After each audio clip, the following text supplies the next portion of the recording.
Hello guys, स्वागत है आपका सिटीजन जी चैनल पर। और आज आप देखने वाले हो 1967 में आई British horror anthology film Torture Garden. ये भी एक एमिकस मूवी है और इसे डायरेक्ट किया है फ्रेडी फ्रांसिस ने, जिन्होंने टेल्स फ्रॉम द क्रिप्ट और doctor tears house of horror जैसी मूवीज भी डायरेक्ट की हैं। अगर आप इन मूवीज से फेमिलियर नहीं हैं तो आप आई बटन पर क्लिक करके हॉरर एंथोलॉजीज वाली प्लेलिस्ट चेक कर सकते हैं, उससे आपको सब कुछ क्लियर हो जाएगा।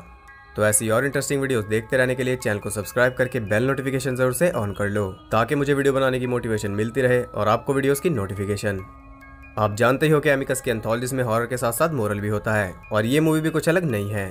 इसमें भी मोरल है, जिसके बारे में हम वीडियो के एंड में बात करेंगे, और मैं आपको इस फिल्म से जुड़े कुछ इंटरेस्टिंग फैक्ट्स भी बताऊंगा। तो ज्यादा देर ना करते हुए जल्दी से स्टोरी स्टार्ट करते हैं।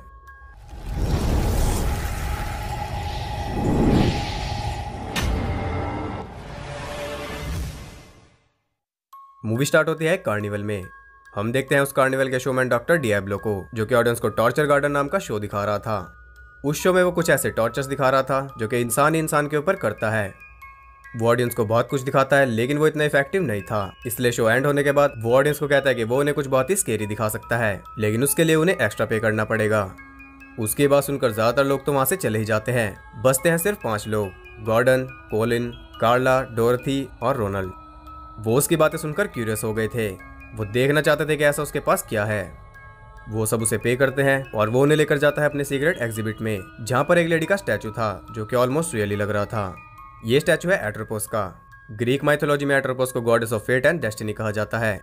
उसके एक हाथ में कुछ थ्रेड्स थे और दूसरे में सीजर। थ्रेड रिप्रेजेंट करते हैं ह्यूमन लाइफ को और सीजर रिप्रेजेंट करती है उनकी फेट को। डिएब्लो ने बताता है कि स्टैचू के अंदर कुछ पावर्स हैं जो कि तुम्हें तुम्हारा फेट दिखा सकती हैं। डिएब्लो की बात पर किसी को भी यकीन नहीं था, लेकिन उन्हें अपने पैसे पूरे करने थे, इसलिए वो इसे ट्राई करते हैं। सबसे पहले आ गया था कोलिन। वो सीजर को ध्यान से देखता है और उसके अंदर उसे अपना फेट दिखाई देता है। कोलिन एक ग्रीडी आदमी है। वो कुछ काम भी नहीं करता, लेकिन उसे ढेर सारा पैसा भी चाहिए। अब ये बिल्कुल इम्पॉसिबल है, अनलेस आपके पास एक अमीर अंकल हो जो कि बीमार रहते हो और उनकी फैमिली में भी कोई ना हो। और खुशकिस्मती से कोलिन के पास वो अंकल थे। वो अपने अंकल रॉजर के घर जाता है उनका हालचाल पूछने, बेसिकली ये देखने के उनके कितने दिन बाकी हैं। घर के बाहर ही उसे नर्स पार्कर मिल जाती है, जो कि रॉजर का रूटीन चेकअप करके वापस जा रही थी। कॉलिन उससे अंकल की तबीयत के बारे में पूछता है। नर्स उसे बताती है कि उसके अंकल के पास बहुत ही कम टाइम बचा है, और यही तो वो सुनना चाहता था। वो अंदर जाकर अपने अंकल से मिलता है और सीधा उससे पैसे की बात करता है। रॉजर उसे कहता है कि मैं तुम्हें कोई पैसा नहीं दे सकता, पैसे के लिए तुम्हें खुद मेहनत करनी होगी। ये सुनकर कॉलिन गुस्सा हो जाता है। वो रॉजर से कहता है कि आप यहाँ 30 साल से रह रहे हो और आज तक आपने खुद कोई जॉब नहीं की, फिर आपके पास इतना पैसा कहाँ से आया।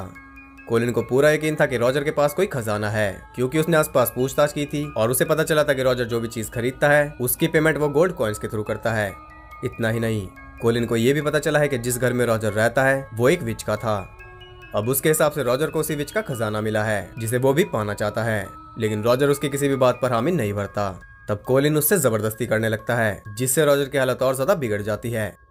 वो कॉलिन से अपनी दवाई मांगता है, लेकिन कॉलिन उसे तब तक दवाई नहीं देने वाला था जब तक कि वो उसे खजाने के बारे में ना बता दे।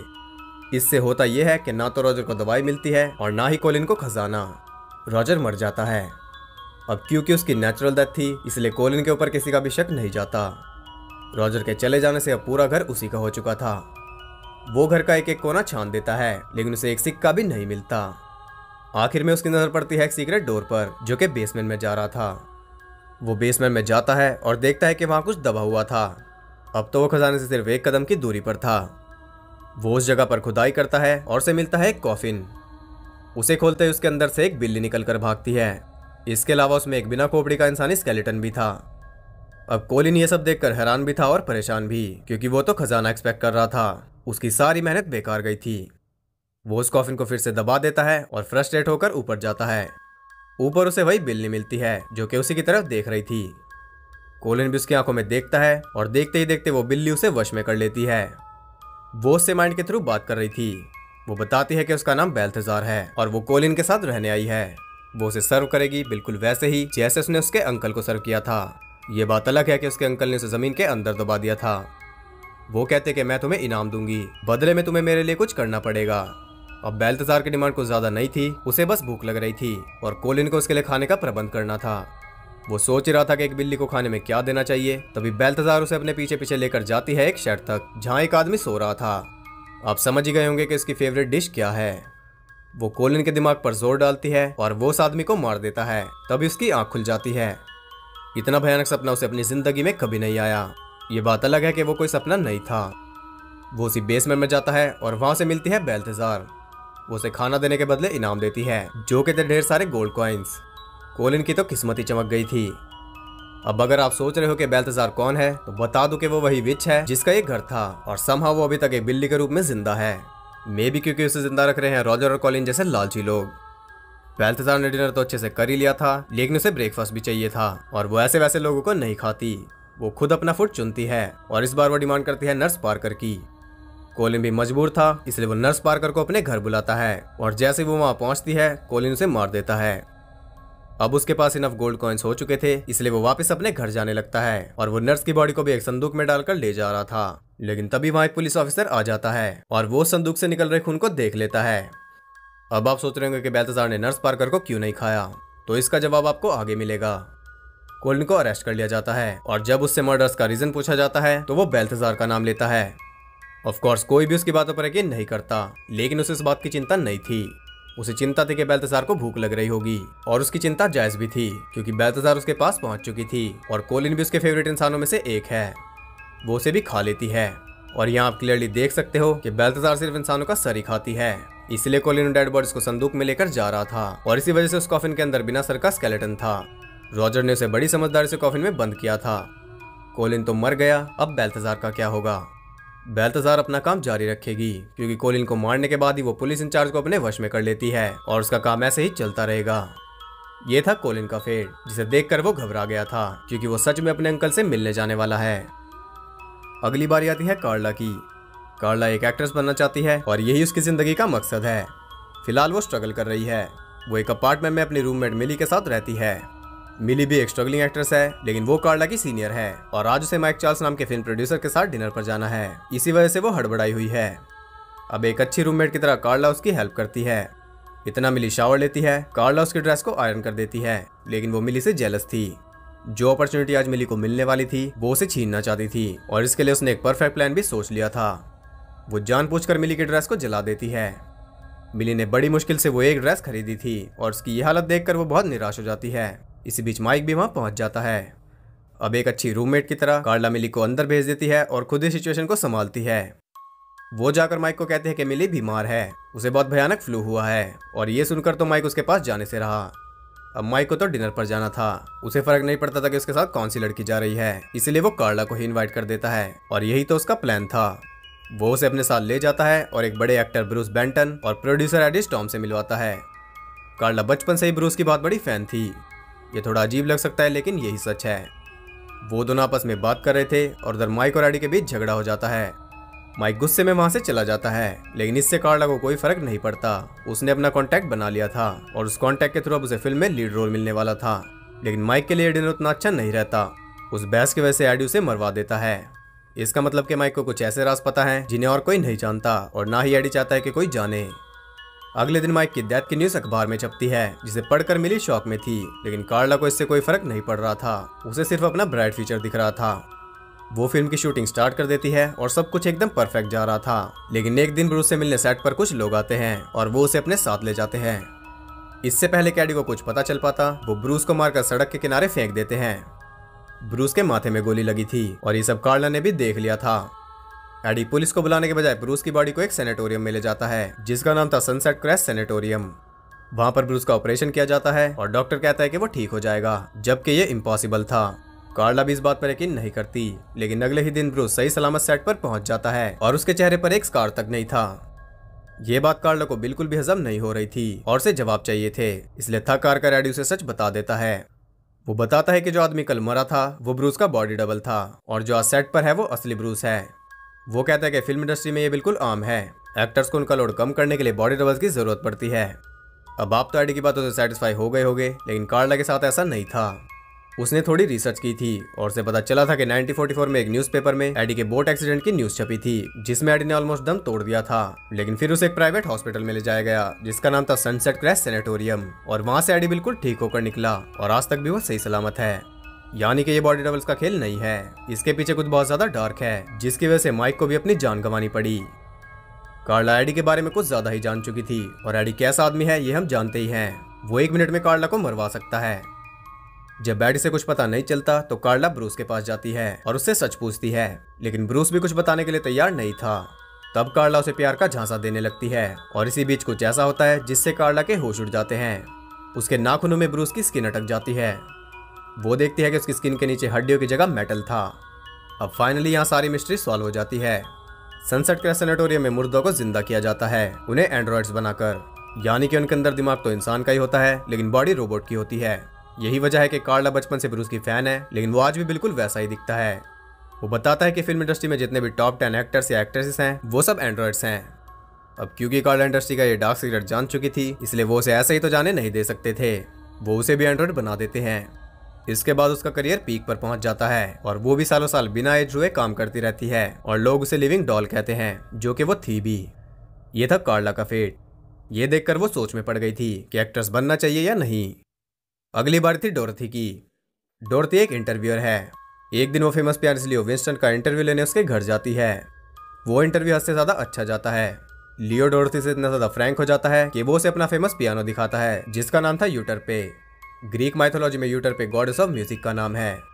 लियो की मॉम ने मरने से पहले वो पियानो लियो को दिया था, इसलिए वो लियो के लिए बहुत स्पेशल था। इतना स्पेशल कि लियो उससे बात कर रहा था। इसे डोरथी भी नोटिस कर लेती है। खैर यहाँ उनके बीच एक बॉन्ड बन जाता है और इस मीटिंग के बाद वो रोज मिलने लगते हैं। लियो अपना सारा टाइम डोरथी के साथ बिता रहा था, जो कि उसकी मैनेजर को बिल्कुल भी पसंद नहीं आ रहा था। वो लियो को अपने म्यूजिक पर फोकस करने की सलाह देती है, लेकिन वो उसकी सलाह को जरा भी सीरियस नहीं लेता। वो फिर भी डोरथी से मिल रहा था, लेकिन वो किसी चीज से बहुत ज्यादा परेशान था। डोरथी उससे उसकी परेशानी का रीजन पूछती है। तब लियो कहता है कि यूटरपे तुम्हें पसंद नहीं करती। ये सुनकर डोरथी कहती है कि ये किस तरह का मजाक है, लेकिन लियो कोई मजाक नहीं कर रहा था। अब लियो तो डोरथी से दूर नहीं रह पा रहा था, इसलिए उसकी मैनेजर डोरथी को उससे दूर रहने की सलाह देती है। अब डोरथी समझ गई थी कि यूटरपे नहीं बल्कि वो मैनेजर ही उसे पसंद नहीं करती। वो जल्दी से लियो के पास जाती है। उसके रूम से पियानो की आवाज आ रही थी, लेकिन वो दरवाजे पर ही खड़ा था। डोरथी को ये बात को समझ नहीं आती। तब लियो कहता है कि वो यूटरपे थी। डोरथी के पास उसकी लिविंग पियानो वाली थ्योरी के लिए टाइम नहीं था, इसलिए वो सीधा पॉइंट पर आती है। वो कहते हैं कि हमें यहाँ से भागना पड़ेगा, नहीं तो तुम्हारी मैनेजर हमें साथ नहीं रहने देगी। अब लियो उसकी ये बात भी मान लेता है। वो अपना सामान पैक करने जाता है और तभी वो पियानो फिर से बजने लगता है। डोरथी सोचती है कि लियो नहीं सुधरने वाला। वो अंदर जाती है, लेकिन वहां ना तो लियो था और ना ही पियानो, क्योंकि पियानो उसके पीछे था। वो अपने आप मूव कर रहा था। अब डोरथी को लिविंग पियानो वाली थ्योरी समझ आ रही थी, क्योंकि अब वो खुद प्रैक्टिकल देख रही थी। वो पियानो की तरफ बढ़ रहा था और उससे बचने के चक्कर में डोरथी खिड़की से नीचे गिर जाती है। ऐसे उनकी लव स्टोरी अमर हो जाती है, डोरथी और लियो की नहीं, लियो और यूटरपे की। ये था डोरथी का फेट। अब आप सोच रहे होंगे कि डोरथी ने तो कुछ भी बुरा नहीं किया, फिर उसका फेट ऐसा क्यों है? तो ऑफ कोर्स वो बुरा कर रही थी। वो एक फेमस आर्टिस्ट की वाइफ बनना चाहती थी, भले इसके लिए उसे आर्टिस्ट की आर्ट क्यों न छुड़वानी पड़े। अगली बारी थी रोनाल्ड की। रोनाल्ड एक बिजनेसमैन है और वो एक कलेक्टर भी है। वो famous American writer Edgar Allan Poe की चीजें कलेक्ट करता है। एक दिन उसकी मुलाकात उससे भी बड़े कलेक्टर लेंस से होती है। लेंस भी एडगर की चीजें कलेक्ट करता था। उन दोनों की पसंद मिलती थी, इसलिए लेंस अपनी कलेक्शन दिखाने के लिए रोनाल्ड को अपने घर बुलाता है। वो उसके घर जाता है और लेंस की कलेक्शन देखकर वो चकरा जाता है। उसके पास वो सब सामान था जिसकी रोनाल्ड को उम्मीद तक नहीं थी। रोनाल्ड एकदम इंप्रेस हो जाता है, लेकिन वो सब तो सिर्फ सैंपल था। लेंस उसे अपने बेसमेंट में ले जाता है, जहां उसकी असली कलेक्शन थी। उसके पास एडगर की कुछ ऐसी पोएम्स थी जो कि कभी पब्लिश ही नहीं हुई। ये एकदम नामुमकिन था, क्योंकि ऐसी पोएम्स का कहीं भी कोई जिक्र नहीं है, लेकिन वो राइटिंग एडगर की ही थी। रोनाल्ड को ये सब समझ नहीं आ रहा था, लेकिन उसे जवाब चाहिए थे। उसे इतना डेस्परेट देखकर लेंस उसे सच बता ही देता है। वो बताता है कि उसके ग्रैंडफादर भी एडगर के फैन थे, इतने बड़े फैन कि उन्होंने एडगर की कब्र में से उसकी डस्ट तक निकाल ली थी। लोग खुद को कलेक्टर समझते हैं, जबकि असली कलेक्टर तो उसके ग्रैंडफादर थे, जिन्होंने एडगर एलन पो को ही कलेक्ट कर लिया। लेकिन उनकी कलेक्शन यही खत्म नहीं हुई। वो ब्लैक मैजिक भी जानते थे, जिसकी मदद से उन्होंने एडगर को फिर से जिंदा कर दिया। और ये जो अनपब्लिश वर्क है वो एडगर ने दोबारा जिंदा होने के बाद लिखे हैं। इनफैक्ट एडगर अभी भी लिख रहे हैं, क्योंकि वो अभी भी जिंदा हैं। अब इन बातों को हजम कर पाना थोड़ा मुश्किल था, लेकिन वहां पर एक दरवाजा भी था, जिसके बारे में लेंस ने कुछ भी नहीं बताया था। रोनाल्ड इतना ज्यादा क्यूरियस था कि वो जबरदस्ती उस दरवाजे को खोलने लगता है। लेंस उसे रोकता है तो वो उसे जान से मार देता है, लेकिन दरवाजा खोल कर ही रहता है। दरवाजे के दूसरी तरफ उसे मिलते हैं एडगर एलन पो, जो कि पूरी तरह जिंदा थे, यानी कि लेंस के ग्रैंडफादर सच में ग्रेटेस्ट कलेक्टर थे।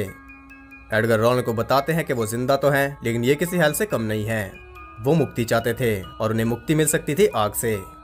रोनाल्ड उनकी बात समझ जाता है।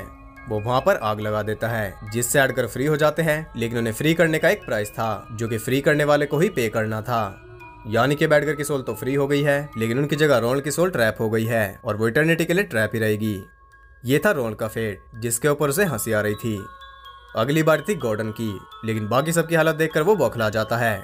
वो एट्रोपॉस की सिर से डियाब्लो को स्टैब कर देता है और ये देखकर वो सब वहां से भाग जाते हैं, लेकिन उनके जाते ही डियाब्लो फिर से जिंदा हो जाता है और यहाँ में पता चलता है कि ये सब भी एक्ट का हिस्सा था। गॉर्डन भी डियाब्लो का हिस्सा थी है। अब वो दोनों नेक्स्ट परफॉर्मेंस के लिए रेडी होने लगते हैं। तब वो देखते हैं कि रोनाल्ड वहीं पर था। वो बाकियों की तरह भागा नहीं था। जाने से पहले वो डियाब्लो के लिए एक सिगरेट जलाता है। उसके जाने के बाद डियाब्लो सीजर को वापस एट्रोपॉस के हाथ में रख देता है और यहाँ वो रिवील करता है कि असल में वो डेविल है और यहाँ ये मूवी एंड हो जाती है। तो फिल्म का कॉन्सेप्ट बाकी अमिकस फिल्म की तरह ही है, लेकिन इसका एंड उतना सिंपल नहीं है जितना आपको लग रहा है। आखिर में अपना फेट देखा था रोनाल्ड ने। उसमें उसने एडवर्ड को फ्री कर दिया था, लेकिन गलती से अपनी सोल सेटन को दे दी थी और एंड में हमने देखा कि डियाब्लो ही सेटन है, यानी कि आज नहीं तो कल रोनाल्ड को उसी के पास जाना था। इतना ही नहीं, एंड में सभी वहां से भाग गए थे, लेकिन रोनाल्ड वहां से नहीं गया था क्योंकि उसे पता चल चुका था कि डियाब्लो ही सेटन है। शायद उसके फेट में उसे ये भी दिखा हो, लेकिन वो वहां रुका क्यों था? आपको याद होगा कि एडवर्ड ने कहा था कि इससे छुटकारा पाने का तरीका सिर्फ आग है और रोनाल्ड ने रियल लाइफ में उसे अप्लाई किया। उसने डियाब्लो के लिए सिगरेट जलाई, यानी कि उसने डेविल से डील कर ली और अब वो अपनी जगह किसी और की सोल को ट्रैप कराएगा। ये था इसकी एंडिंग का असली मतलब। अब हर एक स्टोरी में कई सारे मोरल्स थे, लेकिन लालच वाला मोरल चारों स्टोरीज में था और ये हर एक अमिकस मूवी में होता ही है। उन चारों की लाइफ एकदम सही चल रही थी, लेकिन उनके लालच ने उनका फेट डिसाइड किया। इसके साथ साथ हर एक स्टोरी में और भी बहुत कुछ सीखने को मिलता है। आप खुद ही समझ गए होंगे कि उन्होंने ऐसे क्या गलत स्टेप्स लिए जिनकी वजह से उनका फेट बदला। जैसे कि कोलिन ने लालच में आकर अपने अंकल को मार डाला, यहाँ से उसने अपना फेट बदला। कार्ला ने लालच में मिली को धोखा देकर खुद माइक के साथ डिनर फिक्स किया, यहाँ उसने अपना फेट बदला। डोरथी ने लालच में लियो को उसकी आर्ट से दूर करने की कोशिश की, उसने उसे भाग चलने के लिए फोर्स किया, यहाँ उसने अपना फेट बदला। रोनाल्ड ने लालच में लैंस को मार डाला, यहाँ उसने अपना फेट बदला, यानी कि यहाँ एट्रोपॉस ने उनके थ्रेट्स काट दिए। अगर वो चारों लालच में आकर वो स्टेप्स ना उठाते तो उनका फेट कुछ और होता, लेकिन ये रास्ता उन्होंने खुद चुना। कहीं आप भी तो अपना फेट नहीं बदल रहे? ये तो हो गई मोरल्स की बात। अब बात करते हैं इस मूवी से जुड़े कुछ इंटरेस्टिंग फैक्ट्स के बारे में। यूके में ये मूवी रिलीज हुई थी 1967 में और इसके एक साल बाद यानी कि 1968 में यूएस में रिलीज हुई थी। जब इस मूवी को रिलीज किया गया था तो इसकी बड़े ही अजीब तरीके से प्रमोशन की गई थी। जो भी इस मूवी को थिएटर में देखने जाता उसे टॉर्चर गार्डन सीड्स का एक पैकेट दिया जाता ताकि वो अपने घर में भी टॉर्चर गार्डन उगा सके। ये सिर्फ प्रोमो के लिए थे, असल में वो नॉर्मल ग्रास सीड्स थे। रोनाल्ड इस फिल्म के मेन कैरेक्टर्स में से एक है, बल्कि वो सबसे ज्यादा मेन है, लेकिन वो मूवी में 1 घंटे 15 मिनट के बाद अपनी पहली लाइन बोलता है। इससे पहले वो पूरी मूवी में कुछ भी नहीं बोलता, जबकि इस मूवी का वो हाईएस्ट पेड एक्टर था। इस मूवी को अमेरिका में कोलंबिया पिक्चर्स ने डिस्ट्रीब्यूट किया था, इसलिए उनके कहने पर मूवी में 2 अमेरिकन एक्टर्स को कास्ट किया गया था। वो थे रोनाल्ड और डॉक्टर डियाब्लो का रोल करने वाले एक्टर्स, और उन्होंने रिप्लेस किया था अमिकस के सबसे चहीते एक्टर्स पीटर कुशिंग और क्रिस्टोफर ली को। ये आपको लगभग हर अमिकस मूवी में मिलेंगे। हालांकि पीटर कुशिंग ने इस मूवी में भी लैंस का रोल किया है, जो कि बहुत छोटा था। ब्रूस बैंडन का रोल करने वाले एक्टर रॉबर्ट हुटन और पीटर कुशिंग की डेथ में सिर्फ 4 दिन का ही फासला था। रॉबर्ट की डेथ हुई थी 7 अगस्त 1994 में और पीटर की डेथ हुई थी 11 अगस्त 1994 में, सिर्फ 4 दिन। तो ये थे फिल्म से जुड़े कुछ इंटरेस्टिंग फैक्ट्स। आई होप आपको पसंद आए होंगे। अगर आपको ये वीडियो और मेरे एफर्ट्स पसंद आए तो इसे लाइक और एक कमेंट जरूर करना। साथ ही ये भी बताना कि आपकी फेवरेट स्टोरी कौन सी थी। और ऐसी और इंटरेस्टिंग वीडियोस देखते रहने के लिए चैनल को सब्सक्राइब करके बेल नोटिफिकेशन कॉल पर सेट कर लो, ताकि यूट्यूब बिना लालच किए आप तक नोटिफिकेशन पहुंचा दे। और ज़्यादा कनेक्टेड रहने के लिए मुझे इंस्टाग्राम पर फॉलो कर सकते हो, वहाँ आपको बहुत कुछ एक्स्ट्रा जानने के लिए मिल जाएगा, लिंक डिस्क्रिप्शन में है। तो मैं मिलता हूँ अगली वीडियो में, तब तक के लिए सबको बाय।